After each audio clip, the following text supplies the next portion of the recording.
오, 하늘을 보세요. 저기 흰 자국 보이시죠? 저 자국은 은결 자국 또는 비행운이라고 불려요. 그리고 저것들은 비행기가 남기는 인공 구름 같은 거예요. 저 위에 대기는 비행기 엔진에 의해 방출되는 뜨거운 가스보다 낮은 증기 압력과 온도를 갖고 있어요. 뜨거운 가스와 차가운 공기가 함께 섞여서 얼어서 가스를 작은 물방울로 바꾸죠. 그리고 그게 비행운을 만드는 거예요.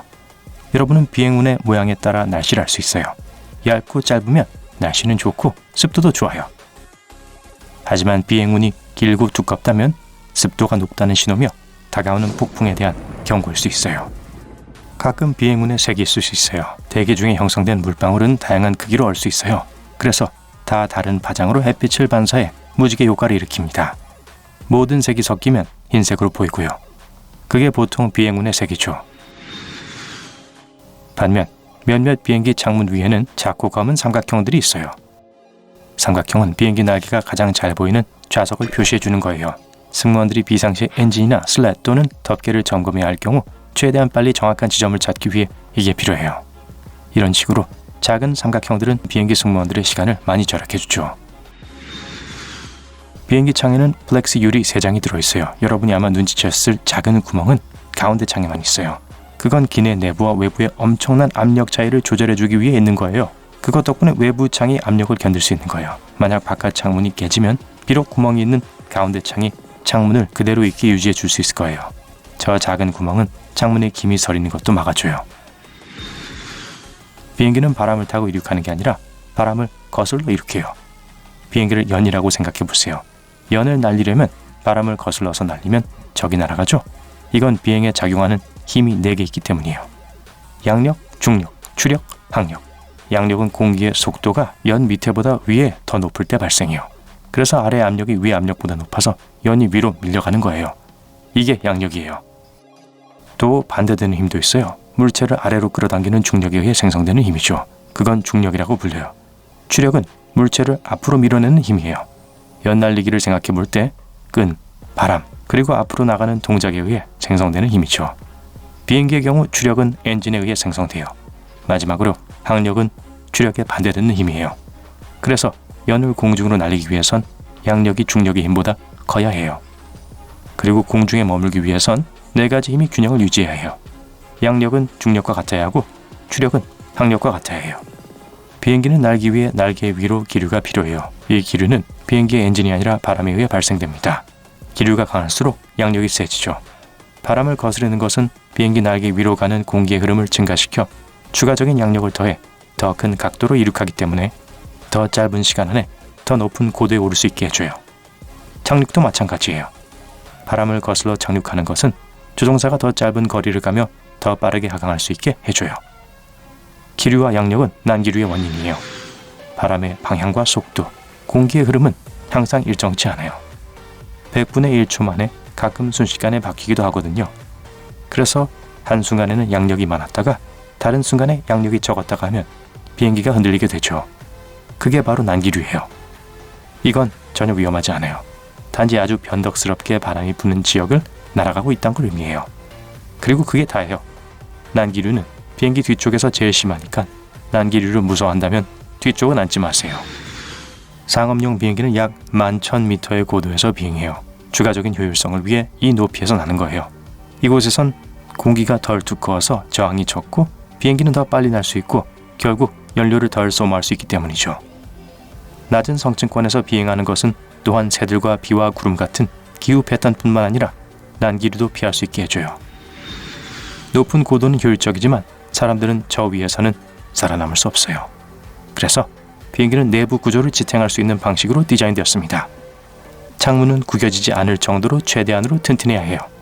창문 모서리 모두가 취약점이에요. 그래서 정사각형 창문은 높은 고도에서 쉽게 깨지는 4개의 약점과 창문을 이야기하겠죠. 그래서 비행기 창문이 동그랗게 만들어졌죠. 이렇게 하면 압력이 창문 표면 전체에 고르게 분포돼요. 그러면 창문이 깨질 가능성이 적어지죠. 초기 대부분의 비행기들은 금속 색깔이나 크롬색으로 칠해져 있었어요. 이젠 대부분 흰색으로 칠해져 있는데 여기에도 이유가 있습니다. 색은 빛을 흡수해요. 더운 날 검은 옷을 입고 외출하면 옷이 햇빛을 흡수해 더 덥게 느껴질 거예요. 흰색은 빛을 반사합니다. 그래서 비행기를 흰색으로 칠한다는 건 가능한 한 기체가 덜 갈려되어 태양 복사에 의해 덜 손상되는 걸 의미해요. 또 다른 색은 햇빛에 계속 노출되기 때문에 시간이 지나면 바래기 시작해요.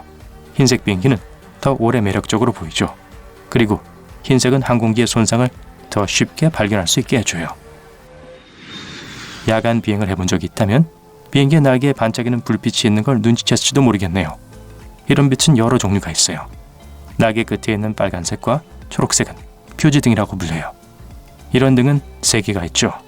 흰색인 세 번째는 비행기 끝에 있어요. 조종사의 관점에서 보면 오른쪽 불빛은 초록색이고 왼쪽 불빛은 빨간색 등이에요. 110도의 각도로 조종사에게서 보이죠. 비행기 끝에 있는 흰색 빛은 중심 각도 140도로 볼 수 있어요. 그래서 다 합쳐서 360도의 원을 만들죠. 이 빛들은 조종사나 다른 비행기들이 어느 방향으로 비행하는지를 결정하는 데 도움을 줘요.